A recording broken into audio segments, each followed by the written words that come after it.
యేసు ప్రభువు వారు బలహీనులైన వారిని, నిరుత్సాహపడిన వారిని, కృంగిన వారిని, చేతగాని వారిని, పడిపోయిన వారిని ఉద్ధరించి దరికి చేర్చి నడిపించి ఆదరించి సమకూర్చి తన సారూప్యంలోనికి మార్చున్నట్లుగా ఈ లోకంలో మన భక్తికిని జీవమునకును కావలసిన వాటన్నింటినీ ఆయన దయచేసి ఉన్నాడు. యేసు ప్రభు ఎంత బలహీనలను ధైర్యపరచగలడు, ఎంత చేతకాని వారిని వాడుకోగలడు, ఎంత నిమిత్త మాత్రలను ప్రయోజనకరమైన వాడుగా చేయగలడు. బైబిల్ అంతా మనకు ఉదాహరణల పర్వమే. అందులో ఆదికాండంలో యాకోబు ప్రత్యక్ష ఉదాహరణ. ఆయన తన సహోదరుని నాన్నను మోసం చేసి తన ప్రాణానికి అపాయం తెచ్చుకుని ప్రాణము తప్పించుకుంట కొరకై బేర్షెబా నుండి హారాను వైపు ప్రయాణం ఆరంభించినాడు. బహుశా దాదాపు 1000 కిలోమీటర్లు ఉండవచ్చు. అప్పటికి యాకోబు వయసు 77 సంవత్సరాలు. ఆయనకి ఇంకా పెళ్లి కాలేదు. అలాగ ప్రయాణం ఆరంభించినప్పుడు బహుశా 3వ రోజు ఒక స్థలానికి వచ్చినాడు. రాత్రి అయిపోయింది, ముందుకు ఎక్కడికి వెళ్ళాలో తోచలేదు. ఆ కారణాన ఆ రాత్రి అది భయంకరమైన స్థలము. బైబిల్ పండితుల అభిప్రాయము ప్రకారం ఇజ్రాయేల్ దేశంలో ఈ బేతేల్ అనబడే స్థలం చాలా ఎగుడు దిగుడులు కలిగి ఒక అడవి వలె రాళ్ళు, రప్పలు, ముళ్ళ పొదలు, గుంటూరు భాషలో చెప్పాలంటే దాదాపు విసిరివేయబడినట్లుండగా పల్నాడు ప్రాంతంలాగా అనుకోండి. అలాంటి స్థలంలో రాత్రి ఒక తలగడగా రాత్రిని చేసుకుని పడుకున్నప్పుడు ఆయన నిద్రపోయినాడు. దేవుడు ఆ నిద్రలో ఆయనకు ప్రత్యక్షమయ్యాడు. అంటే 77 సంవత్సరాలు దేవుడితో సంధింపు లేదా, దేవుడు పరిచయం లేదా? ఈ దినాల్లో మన విశ్వాసులు పిల్లలు ఉన్నట్లు, బాధ్యత వహించే వారి పిల్లలు ఉన్నట్లు, సేవకులు పిల్లలు ఉన్నట్లు ఆయన కూడా అట్లే ఉండిపోయాడు. వాళ్ళు ఇంటనే ఉంటారు కానీ కార్యసిద్ధి కలిగించదు కదా. అలాగే బహుశా ఆయన వాళ్ళ తాతగారు అందరూ ఇంటనే ఉన్నారు కానీ వాళ్ళకి ఏమీ ఉపయుక్తం కాలేదనుకుంటా. అందుకే దేవుడు ఆయన దర్శించడానికి దిగి వచ్చినాడు. యాకోబుతో మాట్లాడడం ఆరంభించినాడు. అప్పుడు యాకోబు పలికిన మాటలే 28:16 ఆదికాండంలో, యెహోవా నిశ్చయముగా ఈ స్థలమందు ఉన్నాడు, అది నాకు తెలియకపోయిననుకొని. ఈ వచనంలో ఒక మాట, ఒక అక్షరం కూడా ఓ సందేశమే. ఓ సందేశం అంటే తప్పు, ఓ జీవిత సారమే అంటే ఖచ్చితమేమో. అది ఓ జీవితానికి కూడా తక్కువే అంటే ఆ జీవితం సరిపోదు అంటే తక్కువ అనుకుంటా. ఎలాగా అంటే 2వ దశలో కొన్ని సంగతులు చెప్పడానికి ప్రయత్నం చేస్తా. ఇప్పుడు ఈ మొదటి దశలో ఒక పదాన్ని గురించి కొన్ని విషయాలు మనం పరిగెరుకోవడానికి ప్రయత్నం చేస్తాం. ఏంటది? యెహోవా ఈ స్థలమందున్నాడు. ఒకే మాట, యెహోవా. ఈ మాటను గురించి మొదటి సెషన్లో మనం ఒక 5 విషయాలు నేర్చుకోవటానికి ప్రయత్నం చేస్తాం. యెహోవా అనే మాట బైబిల్లో ఎన్నిసార్లు రాయబడింది? మొదట ఎక్కడ రాశారు? చివరిగా ఎక్కడ రాశారు? ఏ పుస్తకంలో ఎక్కువ సార్లు ఈ మాట వాడబడింది? ఎవరు బైబిల్ భక్తులు ఎక్కువ వాడారు?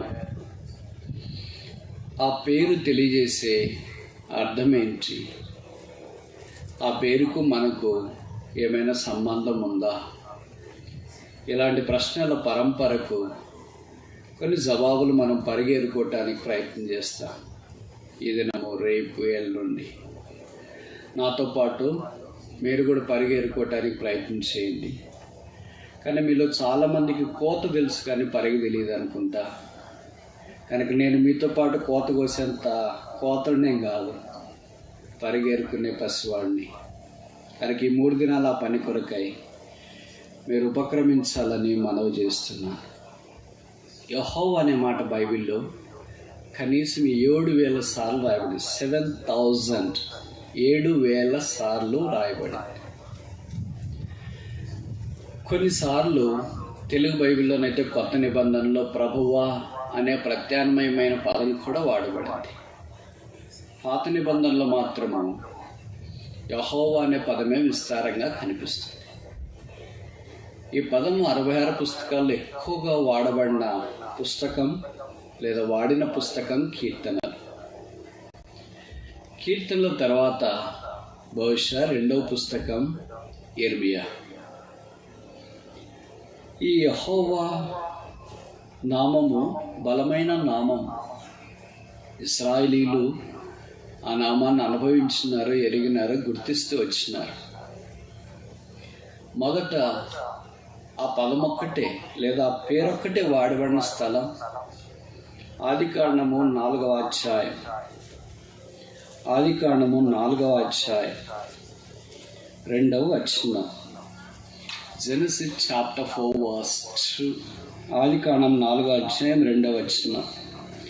ఆదాము తన భార్య నవ్వను కూడినప్పుడు ఆమె గర్భవతి కయ్యూను కని, యెహోవా దయ వలన నేను ఒక మనుషుని.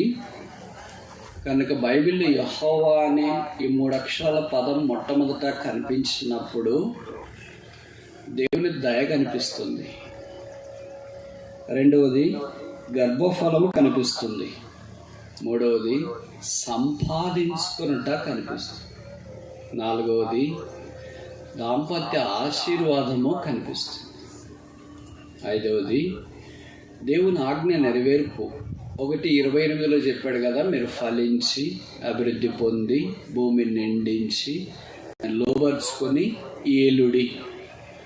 ఆ వాక్యం యొక్క నెరవేర్పు కూడా యెహోవాను వాడబడిన మొదటి సందర్భంలో మనకు కనిపిస్తుంది. నేను ఈ మాటలు చెప్తుంటే మీలో కొంతమందికి అనుకోవచ్చు, 3వ అధ్యాయంలో కూడా ఆ మాట ప్రస్తావించబడింది కదా అని. ఆదికాండం 3వ అధ్యాయంలో ఆ మాట ప్రస్తావించబడింది, కానీ యెహోవాని ఒకే మాటగా లేదు. దేవుడైన యెహోవా, దేవుడైన యెహోవా, దేవుడైన యెహోవా, లార్డ్ గాడ్. విచిత్రం ఏంటో తెలుసా, మొదటి అధ్యాయంలో యెహోవా అనే మాట కనపడదు. మొదటి అధ్యాయంలో ఏం కనిపించింది? దేవుడు. ఆదికాండం 1వ అధ్యాయం 1వ వచనం, గాడ్. అక్కడ ఎందుకు యెహోవా అని లేదు? యెహోవా అనేది నిబంధన పేరు, జ్ఞాపకార్థ పేరు. కనుక మొదటి అధ్యాయంలో దేవుడు దేవుడు దేవుడు అనే మాట విస్తారంగా కనిపిస్తుంది ఆదికాండం 1వ అధ్యాయంలో. ఇప్పుడు పరిశుద్ధాత్మ దేవుడు మనకు ఆ దేవుడు ఎవరు అని 3వ అధ్యాయంలో పరిచయం చేయడానికి ఆరంభించినాడు. ఎవరు అంటే దేవుడైన యెహోవా. దేవుడు అంటే ఎవరైనా లోకంలో రకరకాలుగా వాళ్ళ భాషలో అర్థం చేసుకోవటానికి అవకాశం ఉంది. దేవుడు సహాయం చేసేదండి అంటే అవునండి, భగవంతుడండి అవునండి, ఇలాగ అర్థం చేసుకోవటానికి అవకాశం. ఆ దేవుడు ఎవరు అని తెలియజేయటానికి 3వ అధ్యాయాన్ని పరిశుద్ధాత్మ దేవుడు వినియోగించినాడు. నీ దేవుడైన యెహోవా అనే మాట మనకి ఇక్కడ జ్ఞాపకం ఉన్నట్లు వాక్యంలో మనము గమనిస్తూ ఉన్నాం. ఇప్పుడు 4వ అధ్యాయంకి వచ్చేటప్పటికే దేవుడు అనే పదాన్ని కాకుండా యెహోవా అనే పదంతోనే ఆరంభించబడినట్లు వాక్యంలో మనం గమనిస్తున్నాం. అందుకనే మీరు గమనిస్తారు కదా, యెహోవా ఆజ్ఞేయము నీ దాసులు. దేవా అనే పదం అక్కడ వాడబడలేదు. గాడ్ స్పీక్ అని కాదు, లార్డ్ స్పీక్. అంటే అర్థం ఏంటంటే అది దేవుడికి ప్రత్యామ్నాయ పదంగా మారిపోయింది. అందుకే 3వ అధ్యాయం నిర్గమాకాండంలో దేవుడు మోషేను పరిశుద్ధ పర్వతం మీద దర్శించినప్పుడు, గొర్రెలు కాస్తున్నప్పుడు ఆయనతో మాట్లాడడం ఆరంభించినాడు. నీవు ఎవరని చెప్పాలి? ఇశ్రాయేల్ దగ్గరికి నన్ను వెళ్ళమంటున్నారు కదా, వెళితే వాళ్ళు అడుగుతారు కదా, ఏం పేరు దేవుడిదేని. నేను ఏం చెప్పాలా అని అంటే, నేను ఉన్నవాడు. ఇప్పుడు మీకు టీం అర్థమవుతుందా? యెహోవా ఈ స్థలమందు ఉన్నవాడు, హీ దట్ ఐ యామ్. అంటే చనిపోయిన వాడు, సమాధిలో ఉన్నవాడు కాదు, ఉన్నవాడు. దాంట్లోనే యెహోవా అనే పదం ఇమిడి ఉంది. ఇది జ్ఞాపకార్థ నామము అని చెప్పాడు. ఇదే మీరు తెలియజేయండి అన్నాడు. అందుకే పరిశుద్ధాత్ముడు విస్తారంగా పదాన్ని వాడాడు. మన జీవితకాలం అంతా పదంలో ఉన్న సంగతులు ఏంటి, ఆవిర్భావం ఏంటి అని అన్వేషించడానికి ఆరంభిస్తే సరిపోదంటే తప్పు కాదేమో. ఇప్పుడు 7,000 సార్లు ఈ మాట బైబిల్లో వాడారంటే 7,000 సార్లు ఆలోచించాలంటే ఎంత టైం కావాలి మనకి? ఇలాంటి ఎన్ని మీటింగ్లు కావాలా? పోనీ మనం చదువుకోవాలన్నా ఎన్నిసార్లు కావాలా? ఆలోచించాలని ఎన్ని కావాలా? కనుక ఇవన్నీ అయ్యే పనేనా? ఎలాగో అయ్యే పని కాదని మానేస్తామా? ఆ పని కూడా చేయలేము. అటు మానేయలేము, ఇటు అయ్యే పని కాదని పూర్తిగా చేయలేము. కానీ మనం ఏం చేయగలం అంటే పరిగెరుకోగలం. అందుకని ఆ సందర్భాల్లో కొన్ని మాటలు మనం నేర్చుకోవటానికి మనం ప్రయత్నం చేస్తాం. 4వ అధ్యాయంలో యెహోవా ఆరంభించబడింది. ఇప్పుడు యెహోవా మొదట స్తుతించబడ్డాడు. మీకు తెలుసు కదా, 4వ అధ్యాయం ఆఖరి వచనంలో, అప్పుడు యెహోవా నామమున ప్రార్థన చేయుట. ఆ దేవుడు నామం అంటే ఎవరులే దేవుడు, ఎవరికి వాళ్ళ దేవుడు ఉన్నారు, చాలా మంది ఉన్నారు కదండి అని అనుకోవటానికి అవకాశం ఉంది. కనుక యెహోవా నామమున ప్రార్థన చేయుట ఆరంభమాయను. యెహోవా సంబంధించిన సంగతులు ఆది కాండంలో కోకోలలో ఉన్నాయి. మీకు తెలిసిన కొన్ని చెప్పండి. మీకు ఇంత చిన్నవి ఇప్పుడే గుర్తు రాకపోవడము ఇబ్బందిగానే ఉంటుంది. పెద్దవి అయితే గుర్తు వస్తాయి అనుకుంటా. ఇప్పుడు ఒక ఉదాహరణ చెప్పాను. యెహోవా నామమున ప్రార్థన చేయుట ఆరంభమాయను. యెహోవా నీ కార్యం, యెహోవాను ఆశీర్వదించబడిన వాడా, నీవు బయట నిలవనేలా. ఇలాంటి పదాల రాసి పద ప్రయోగం ఇప్పుడు మీకు పరిచయం అనుకుంటా కదా. ఇప్పుడు కొన్ని మీరు అర్థం చేసుకొని చెప్పడానికి ప్రయత్నం చేస్తే, నేను కొన్ని చెప్పడానికి ప్రయత్నం చేస్తాను మీకు గుర్తుండటానికి. ఉదాహరణకి 9:26 ఆది కాండము 9:26. మరియు అతడు షేము దేవుడైన యెహోవా స్తుతించబడును. యెహోవా నామము ప్రార్థన, యెహోవా నామము స్తుతి, యెహోవా నామము ఆశీర్వాదం, యెహోవా వాక్యం బయలుదేరును. ఇంకా అలాగెళ్తే అది నిర్గమకాండం 15వ అధ్యాయంలో యుద్ధశూరుడైన యెహోవా, ఆయనే బలమైన యెహోవా రాజ్యం చేయించున్నాడు. ఇలాంటి పదరాశికి సమయం హద్దు లేదంటే తప్పు కాదు. యెహోవా ఈ స్థలమందున్నాడు. ఏ యెహోవా? విశేషణం ఏంటి? పూర్వపదం ఏంటి? అనుభవం ఏంటి? కొన్ని ఒక 5 విషయాలు మాత్రమే మీకు జ్ఞాపకం చేయటానికి నేను ప్రయత్నం చేస్తా. మొదటిది ఆది కాండం.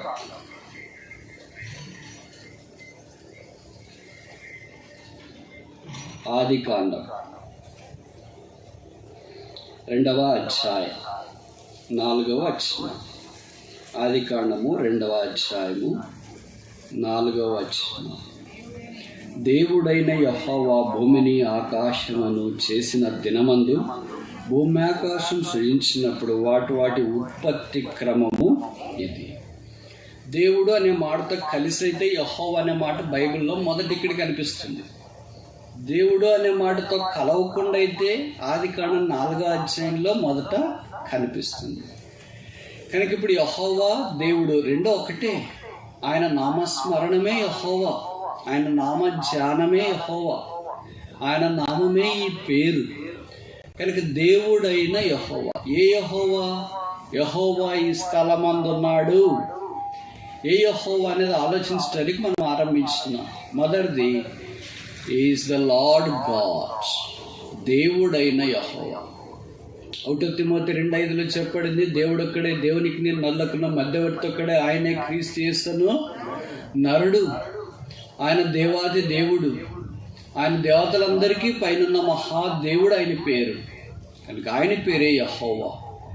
ఈ మధ్యాహ్నం ఇంకా ఈ దేవుణ్ణి ఎరగకుండా ఉంటే, ఈ యేసుని ఎరగకుండా ఉంటే మరొక్క అవకాశం ప్రభు అనుగ్రహిస్తున్నాడు. ఈ దేవుడి కాలం సంపూర్ణమైనప్పుడు గలతీ 4:4 ప్రకారం God sent forth his son in the fullness of time. దేవుడి కాలం సంపూర్ణమైనప్పుడు తన కుమారుని మన కొరకు పంపెను. దేవుని కృప మనందరి పక్షాన ప్రత్యక్షమైనప్పుడు దేవుడు ఆదికాండం 1వ అధ్యాయంలో 1వ వచనంలో ఉన్నట్టుగానే అలాగే కుదురుగా ఉంటే మనకేం ఉపయోగం? నేను చెప్పే మాటలు మీకు అర్థమవుతున్నాయి అనుకుంటా. ఆదికాండం 1వ అధ్యాయం 1వ వచనం ప్రకారం దేవుడు భూమి ఆకాశం సృజించిన కుదురుగా రాయబడి అక్కడే ఉంటే మనకేం ఉపయోగం? ఆ దేవుడు మానవుడయ్యాడు. దేవుడు మానవ రూపంలోనికి వచ్చినాడు. దేవుడు మానవుని కృపగా ప్రత్యక్షమయ్యాడు. దేవుడు మానవుని పాపభారం అంతా భరించడానికి భూమి మీదకి దిగి వచ్చినాడు. దేవుడు మానవునితో జీవించినాడు. రక్త మాంసంలో కలిగిన దేవుడుగా ప్రత్యక్షమయ్యాడు. మనుషుని యొక్క పాపం అంతా మోసుకొని పోవడానికి వచ్చినాడు. అందుకని ఆయన పేరు యోహాను సువార్త 1వ అధ్యాయంలో చెప్పబడింది, దేవుని పిల్ల, the lamb of God that taketh away the sin of the world is manifested. పాపములు తీసివేయటం ప్రత్యక్షమైన దేవుని గొర్రెపిల్లగా ఆ దేవుడు భూమి మీదకి దిగి వచ్చినాడు. ఆయన యేసు ప్రభువు. ఆయన మన అందరి పాపాలు భరించడానికి శిలువ మీదకి వెళ్ళి తల మీద ముళ్ళ కిరీటం, ముఖం మీద ఉమ్మి, చేతుల్లో మేకులు, దేహమంతా కొడా దెబ్బలు, పక్కలో బల్లెపోటు, రక్తము కార్చి చనిపోయి సమాధి చేయబడి తిరిగి లేపబడడం ద్వారా దేవునికి దూరస్తులం మనం. పౌలను నిర్దేవులు, గాడ్లెస్ పీపుల్. మనం అంటాం కానీ దేవుడు అంటే నేను చాలా నమ్ముతానండి అని. కానీ బైబిల్లో రాయబడి మనం నిర్దేవులము. నిర్దేవుడు అంటే అర్థం ఏంటి? దేవుడు లేడని చెప్పేవాడు.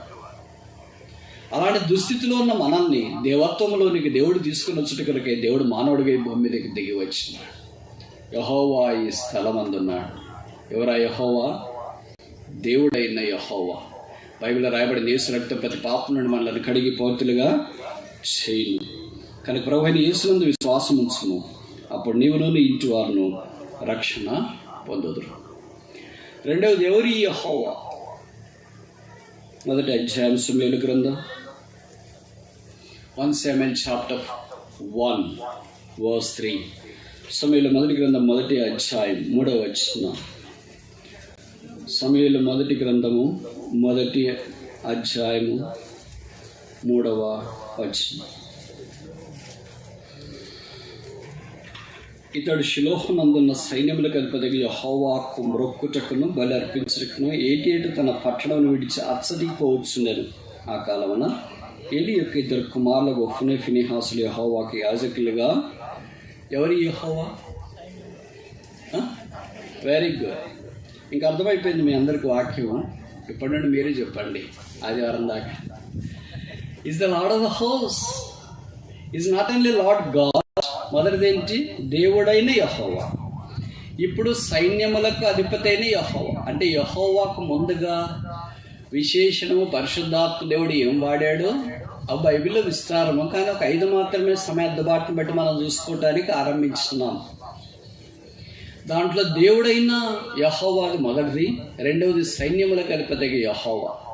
మీకు తెలుసు కదా, ఈమె హన్నాలో నుండి దేవుడు సమూయేలుని తీసుకొని వచ్చినాడు. ఈ మాట సైన్యములకు అధిపతిగా యెహోవా అనే మాట బైబిల్లో మొదటిసారి ఇక్కడే కనిపిస్తుంది. ఆమె ప్రస్తావనలోనేది మనకు కనిపిస్తుంది. మీరు ఊహించండి, ఒక దేవుడు ఒక సామాన్యమైన స్త్రీ ద్వారా బలమైన కార్యాలు చేయగలడు అనడానికి సమూయేలు మొదటి గ్రంథం నిలువెత్తటి నిర్వచనం. మనం అనుకుంటే ఏం చేస్తామని. మనం ఏం చేయలేం, కరెక్టే మీరు అనుకునేది. కానీ మనతో ఉన్న దేవుడు మన ద్వారా ఏమైనా చేయగలడు. అది నమ్మిన వారి జీవితంలో చేశాడు. అది నమ్మని మనలాంటి జీవితాలు ఇలాగే ఉండిపోయాయి. మేము కూడా ఆ హన్నా నమ్మిన దేవుడిని నమ్మగలుగుతున్నాం ప్రభువా అన్నవారిని దేవుడు అలా వాడుకోగలడు. అందుకే బైబిల్లో ముఖ్యంగా సువార్తలో చెప్పబడింది, నువ్వు నమ్మినవాడు దేవుని మహిమను చూతు. నమ్ముట నివలనైతే నమ్మవానికి సమస్తము సాధ్యమే. సైన్యములకు అధిపతి యెహోవా. ఆయనకి సైన్యం ఉంది. ఏం సైన్యము? సైన్యం మామూలుగా మనం వాడే పదాలు మన దేశం వేరే దేశాల ప్రకారం 3 రకాలైన సైన్యాలు ఉంటాయి. మొదటిది భూమి మీద యుద్ధం చేసే సైనికులు. రెండోది వాయుసేన అంటారు. అంటే విమానాల్లో వెళ్ళి యుద్ధం చేసేవాడు. మూడోది ఏంటి, సముద్ర సేన అంటారు, అంటే సముద్రంలో వెళ్ళి శత్రువుతో యుద్ధం చేసేవాడు. 3 రకాలైన సైన్యం కనిపిస్తుంది. అలాగే ప్రభు వారికి ఈ భౌతికమైన సైన్యం కాదు ఆయన. ఈ మనుషుల్ని ఎందుకు పెట్టుకోవాలా, బహుశా మనుషులు అంత నమ్మదగిన వారు కాదని దేవుడు ఏమన్నా అనుకున్నాడేమో. అందుకే బైబిల్లో ఆయన సైన్యం అంట, మిడతలు ఆయన సైన్యం అంట, చీమలు ఆయన సైన్యం అంట, కప్పలు ఆయన సైన్యం అంట. మనిషి కన్నా ఏమైనా కష్టమేమో కానీ వాటికి ఏం కష్టం ఉండదు. ఎడమంటే వెళ్ళి నేరుగా ఏం పని చేయాలో ఆ పని చేసుకుని వస్తుంది. దేవదూతలు కూడా ఆయన సైన్యం అంట. కీర్తనలో చెప్పబడింది, ఆయన చిత్తమంతటిని నెరవేర్చు ఆయన సైనికుడు అంటే అధిపతి, దళపతి చెప్పిన మాటకు అక్షరానుసారంగా విధేయత చూపించేవారు. ప్రభువు మన సైన్యాధిపతి. ఆయన యొక్క సైన్యము కొత్త నిబంధనల ప్రకారం రక్తం ద్వారా కడగబడిన వారు ఆయన సైన్యములో చేరారు. ఆయన సైన్యమే మీకు తెలుసు కదా,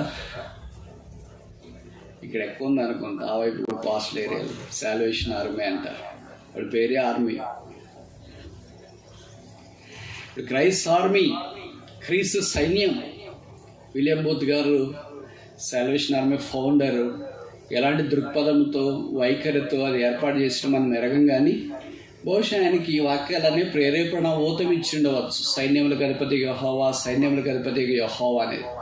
అందుకే ఒక సైన్యము ప్రభు కొరకు తయారు చేయబడాలి, అదే దేవుని సంఘం. ఈ సైన్యం యుద్ధం చేసేది శక్తితో బలం చేత కాదు, ఆత్మ ద్వారా. భూ సంబంధమైన యుద్ధోపకరణల ద్వారా కాదు, ప్రార్థన ద్వారా. ఈ సైన్యము దుర్గములను పడద్రోయిజాలని గొప్ప ప్రార్థనా శక్తి కలిగిన క్రీస్తు సైన్యం. ఇప్పుడు సమూయేలు మొదటి గ్రంథంలో వాడబడిన సైన్యము ఇశ్రాయేలీయులే. కొత్త నిబంధనలో ఆ సైన్యము యేసు ప్రభు రక్తం ద్వారా కడగబడిన వారే. నిశ్చయముగా యెహోవా ఈ స్థలమందు ఉన్నాడు. యెహోవా విశేషణాలు 2 చూసిన. మొదటిది దేవుడైన యెహోవా, రెండవది సైన్యములకు అధిపతి యెహోవా, మూడవది యెషయా గ్రంథం 44వ అధ్యాయం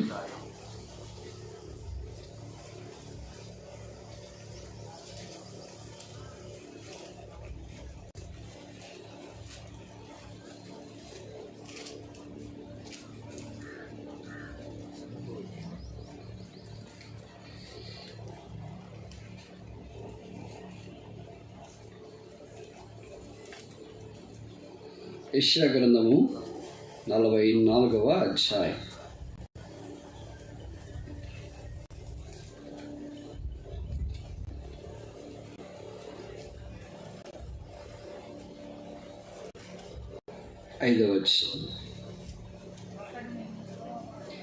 ఒకడు నేను యెహోవా వాడనని, మరి ఒకడు నేను యాకోబు పేరు చెప్పుకొను, మరి ఒకడు యెహోవా వాడని తన చేతితో వ్రాసి ఇశ్రాయేలును మారు పేరు పెట్టుకును. 6వ వచనం. ఇశ్రాయేలీల రాజైన యెహోవా, వారి సేవకుడైన సైన్యములకు అధిపతి యెహోవా ఇలాగూ సెలవిస్తున్నాడు. ఏ యెహోవా? Very good. ఇంక మీరు పూర్తిగా ట్రాక్లోకి వచ్చేసారు. ఇశ్రాయేలీల రాజైన యెహోవా. అసలు పరిశుద్ధాత్మ దేవుడు ఆ యెహోవాను మనకి ఎలాగ పరిచయం చేస్తున్నాడు మెట్టుగా. మొదట దేవుడిగా పరిచయం చేశాడు, తర్వాత సైన్యాధిపతిగా పరిచయం చేశాడు, ఇక్కడ మూడవది రాజుగా మనకు పరిచయం చేస్తున్నాడు. యేసుక్రీస్తు ప్రభువే రాజు. అందుకే ప్రకటన గ్రంథంలో చెప్పబడింది కదా, ఆయన రాజులకు రాజు, ప్రభువులకు ప్రభు. ఆయనకు ఒక రాజ్యం ఉంది. అది భౌతిక సంబంధమైన రాజ్యం కాదు, పర సంబంధమైన రాజ్యం. ఆయన రాజ్యం నాకు అంతము లేదు. ఆయన రాజ్య పరిపాలన 4 ఏళ్లే కాదు, 5 ఏళ్లే కాదు, 1000 సంవత్సరాలు పరిపాలించును. ఆ ప్రభు 1000 సంవత్సరాలు పాలించును. ఆ రాజ్యము అంతము లేనిది, ఆ రాజ్యము చలనము లేనిది, ఆ రాజ్యం సదాకాలం ఉండేది. దాని కొరకు ఎదురు చూస్తూ మనం సిద్ధపడాలని కోరబడుతున్నాం. విషాదకరమైన సంగతి ఏంటంటే, రాజ్యం కోల్పోయిన రాజకుమారులు కుమార్తెలు ఎలా బిక్కిబిక్కి అంటారో అలాగే బిక్కిబిక్కమంటూ మనం ఇలాంటి శామేనాల కింద కూర్చోవడం విషాదం. రాజ్యం రాబోతుంది, కోల్పోలేదు. కానీ మనం చూస్తే ఎవరికైనా ఏమనిపిస్తుంది, అంతా వీళ్ళు కోల్పోయినారు, ఏం లేదు, బూడిద మీద యోవలే కూర్చునే బదులు ఇక్కడికి వచ్చి ఏంటి బరకాల, గోదావరి భాష, గుంటూరు భాషలో ఏమంటారు, బరకాలేనా, పరద, వెరీ గుడ్. ఎంత తేడా వచ్చింది చూడండి. గోదావరి భాషలో బరకాలు అంటే ఇక్కడ పరకాల. సరే, రాజులు, రాజ్యము ఉందన్న అవగాహన లేకుండా జీవించిన విషయం మన ప్రభు రాసు. ఆయనతో పాటు దినం రాజ్యం ఎలానే ఉన్నా, ఆయనతో పాటు సదాకాలం ఉన్నా. ఎప్పుడైనా ఇది రోజుకి ఒకసారన్నా గుర్తొస్తుందా? వారానికి ఒకసారన్నా, నెలకు ఒకసారన్నా, సంవత్సరానికి ఒకసారన్నా ఇలాంటి మీటింగ్లు ఎప్పుడైనా పెట్టినప్పుడు గుర్తొస్తుంది అనుకుంటా కదా. మనకు కూడా రాజ్యం ఉందంట, 1000 ఏళ్ళు పరిపాలన అంట, మనం కూడా అక్కడ ఉండబోతున్నామంట, ఎలాగుంటాం, అటెండరా, పియోనా, ఆయానా, ఎలాగ ఉండబోతున్నాం అని అనుకుంటా ఉంటామేమో. ప్రతిరోజు ఈ రాజ్యాన్ని గురించి జ్ఞాపకం చేసుకుంటే ఎంత బాగుంటుందో. అందుకే యేసు ప్రభు వారు కొండ మీద ప్రసంగంలో స్వతహాగా ఆయన నోటి నుండి పలికిన మాట 6వ అధ్యాయం 32-33 అనుకుంటా, మత్తయి సువార్త, దేవుని రాజ్యమును నీతిని మొదట వెతుకుడి, ఆ తర్వాత అన్నీ మీకు అనుగ్రహించబడును. All things shall be added unto you if you seek the kingdom of God and his righteousness first. మనకేంటి, మొదటి ఆఖరివైతే ఆఖరి మొదటివైతాయి. మొదటి దేవుడి రాజ్యం వెతకటానికి బదులుగా ఆఖరిగా ఉంటే చూస్తాం, అంతదాకా బతికింటే అనుకుంటా. కానీ భౌతికమైన దాని కొరకు ఎంతో ప్రయాసపడుతుంటాం. ఇక్కడ పరిశుద్ధాత్మ దేవుడు ఆయన పేరును మనకు పరిచయం చేసిన తీరు చూస్తే చాలా ఆశ్చర్యం కలిగిస్తుంది. ఆయన ఇశ్రాయేలీయుల యొక్క రాజు అయిన వాడు. ఆ రాజులు దినాన మనం కళ్ళారా చూడనే ఉన్నాం. ఆ రాజ్యంలో ప్రవేశించిన యెహోవా ఈ స్థలమందు ఉన్నాడు. 4వ లక్షణం చూస్తామా? ఆదికాండం 24వ అధ్యాయము 7వ వచనం. Genesis chapter 24:7. ఆదికాండం 24వ అధ్యాయం 7వ వచనం. ఆదికాండం 24:7. నా తండ్రి ఇంటి నుండి, నేను పుట్టిన దేశం నుండి నన్ను తెచ్చి నాతో మాటలాడి, ఈ సంతానం నాకు ఈ దేశం ఇచ్చేది నన్ను ప్రమాణం చేసి నాతో చెప్పిన పరలోకపు దేవుడగు యెహోవా తన దూతను నీకు ముందుగా పంపును. అక్కడి నుండి నీవు నా కుమారునికి భార్యను తీసుకొని వచ్చి. ఏ యెహోవా? పరలోకపు యెహోవా, heavenly lord.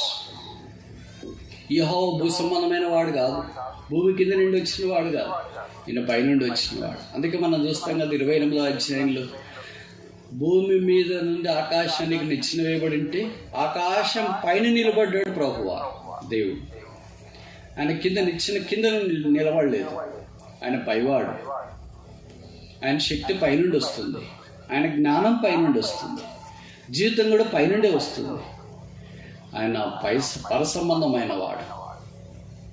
Is from heaven, పరలోకము నుండి దిగి వచ్చిన వాడు ఈయన. అందుకే బైబిల్లో చెప్పబడింది, ఒకడికి పైనుండి ఇవ్వబడితేనే తప్ప వాడు ఏమీ పొందనేరాడు. All from above, wisdom from above, birth from above, spirit from above, knowledge from above, kingdom from above, talents from above, everything from above except sin. పాపము తప్ప అన్ని పైనుండే వస్తాయి. మరి కింద నుండి ఏమొస్తాయి? మనకు తెలుసు కదా, ఇశ్రాయేలు భూమి మీద నుండి ఏమొస్తాయి వాళ్ళు చెప్పారు. ఏమొస్తాయంటే ఉల్లిపాయలు, కీరకాయలు. చెప్పండి, మీ భాషలో చెప్పాలంటే దొండకాయలు. గుంటూరు భాషలో దొండకాయలు లేకపోతే ఇంకేం రోజే గడవదు. కనుక ఇవన్నీ చేపలు, ఇవన్నీ ఉచితంగా వాళ్ళు తిన్నారంట. అవన్నీ నేలలో నుండి వచ్చిన సంఖ్యాకాలంలో చెప్పబడింది. అయితే పైనుండి మన్నా ఒకటే వచ్చింది. ఆ మన్నా మన ప్రభువే. యోహాను సువార్తలో అన్నాడు, I am the bread of life, జీవాహారము నేనే.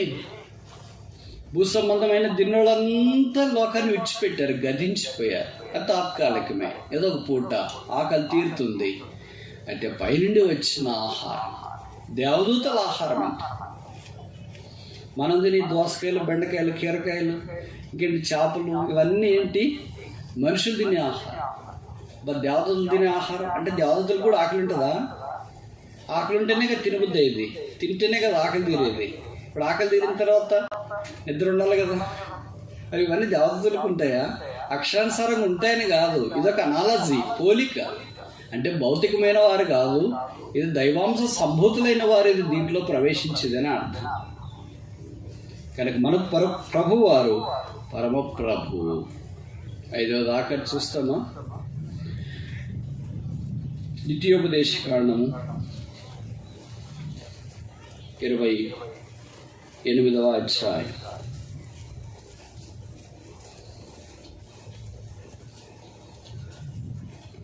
Deuteronomy chapter 28,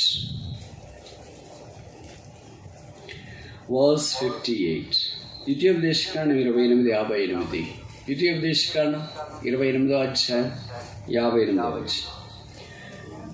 నీవు జాగ్రత్త పడి ఈ గ్రంథంలో వ్రాయబడిన ధర్మశాస్త్ర వాక్యములన్నింటిని అనుసరించి గైకొనుచు నీ దేవుడైన యెహోవాను మహిమగల భీకరమైన నామమునకు భయపడని ఎడల. యెహోవాను ఏంటమ్మా? ఏ యెహోవా? మహిమగల, glorious lord, lord of the glory, మహిమగల యెహోవా. ఈయన ప్రభావం మహిమగలది, సింహాసనం మహిమగలది, సువార్త మహిమగలది, రాజ్యం మహిమగలది, సంఘం మహిమగలది. అందుకే ఎఫెసీ పత్రిక 5వ అధ్యాయంలో చెప్పబడింది, గ్లోరియస్ చర్చ్, మహిమగల సంఘం. ఉదయాన్ని ప్రభు రాబోతున్నాడు. ఈ పాప దేహము, పాపం అంటే ఇష్టపడే దేహం, పరగలు తీసే దేహం, దేవుడు అంటే ఇష్టపడి దేహం యేసు ప్రభు రక్తం ద్వారా కడగబడింది కనుక this wild body shall be converted ఇంటే గ్లోరియస్ బాడీ, మహిమగల శరీరంగా మార్చబడుతుంది. మహిమ రాజ్యం నుండి కొనిపోబడుతుంది. మహిమ రాజుతో సదాకాలం ఉండనై ఉన్నా ఆ మహిమ శుభప్రదమైన నిరీక్షణలో సదాకాలం ఉండాలని దేవుని యొక్క అభిలాష. నిత్యముగా యెహోవా ఈ స్థానం. భూమి మీద యెహోవా మామూలుగా యాకోబుకు కనిపించినాడు. ఇప్పుడు ద్వితీయోపదేశకాండం 28వ అధ్యాయంలో మహిమగల యెహోవాగా ప్రత్యక్షమవుతుంది. మనము మహిమగల యెహోవా అన్న దినాన్ని చూడనైనా, మహిమను కోల్పోయిన మనము, మహిమకు దూరం అయిపోయిన మనము, మహిమ లేని మనము ఇప్పుడు మహిమగల ప్రభు దగ్గరికి ఉచితంగా తీసుకురావచ్చు. ఇది దేవుని యొక్క కృపే. అందుకే రోమపత్రికలో చెప్పబడింది కదా, అందరూ పాపం చేసి దేవుడు అనుగ్రహించిన మహిమను పొందలేకపోతున్నారు. మహిమను పొందలేకపోయిన మానవుని మహిమ పొందనట్లుగా దేవుడు చేశాడు. ఇబ్రీ పత్రికలో చెప్పబడింది కదా, కుమారులను మహిమలోనికి తీసుకుని వచ్చుట కొరకై, to bring many into the glory. ఆ మహిమ వాడబారనిది, ఆ మహిమ అక్షయమైనది, ఆ మహిమ సదాకాలం ఉండేది. లోకంలో పరిస్థితులన్నీ మారినా మహిమ మారదు. లోకంలో మనుషులు మారినా మహిమ మారదు. పద్ధతులు మారినా మహిమ మారదు. తర్వాత లోకం యొక్క ప్రోటోకాల్, పరిస్థితులు మారినా ఆ దేశం యొక్క, రాజ్యం యొక్క మహిమ మారదు. దీనికి దేవుడు మనల్ని వారసులుగా చేశాడు. క్రీస్తుడి వారసులం అయిపోయాం. ఎంత సామాన్యంగా ఉచితంగా మార్చబడి, దీని కొరకు మనం చెల్లించిన క్రయం వ్యర్థం, శూన్యం, ఏమీ లేదు. కేవలం బహుశా మన పెదవులతో యేసు ప్రభు నామాన్ని ఒప్పుకున్నాం, హృదయం ముందు విశ్వసించినాం, రక్షించబడినాం. దానముగా, పుణ్యముగా, భాగ్యముగా, ఈవిగా, వరముగా ఇవ్వబడింది రక్షణ. ఈ రక్షణను బట్టి ఆ దేవుడు మన సొంతమయ్యాడు. ఇప్పుడు పాత నిబంధనలోనంతా దేవా దేవా దేవా అని పిలుస్తాడు. ఇప్పుడు కొత్త నిబంధనకు వచ్చిన తర్వాత అబ్బా, తండ్రి, నాయన. What a personal penetrating relationship. ఎంత దైవికమైన, సాన్నిధ్యమైన, సన్నిహిత సంబంధంలోనికి దేవుడు మనల్ని తీసుకున్నాడు. యాకోబు నిత్యముగా యెహోవా ఈ స్థలమందున్నాడు. ఇలాంటి యెహోవాని గమనించలేకపోయాడు. అయితే మనకు ఈ వాక్యం అనే ప్రత్యక్షతను బట్టి ఈ జనాన్ని యెహోవా యొక్క కోణాన్ని వివిధ రూపంలో మనం స్పర్శించడానికి, సృజించడానికి అవకాశం. ఆ యేసుక్రీస్తు యొక్క బలిని బట్టి, రక్త ప్రోక్షణను బట్టి కడగబడి, శుద్ధీకరించబడి ఆ మహిమారాజ్యంలోకి మనం యాత్ర చే మార్గములు వారికి ప్రేములు. ఆ మార్గమే యేసు అనే మార్గం, దైవ మార్గం, పరిశుద్ధ మార్గం, సదాకాలం ఉండే మార్గం, నీతి మార్గం, జీవ మార్గం, శాంతి మార్గం, సమాధానకరమైన మార్గం, యథార్థమైన మార్గం, పరిశుద్ధమైన మార్గం, కల్వరి మార్గం, యేసు రక్తము ద్వారా చేయబడ్డ మార్గం, అదే దైవ మార్గం. ఈ మధ్యాహ్నం ఇంకా ఈ మార్గంలోనికి రాకపోతే యేసుప్రభు అన్నాడు యోహాను 14:6, నేనే మార్గం, నేనే సత్యం, నేనే జీవమయ్యను, మంటి నుండి మహిమకి వెళ్ళటానికి యేసు తప్ప మార్గం ఏదీ లేదు. ప్రభు యేసునందు విశ్వాసం ఉంచి ఈ మార్గం బాట పట్టాలని ప్రభు పేట మనవి చేస్తున్నా. నిశ్చయముగా యెహోవా ఈ స్థలమందున్నాడు. ప్రార్థన.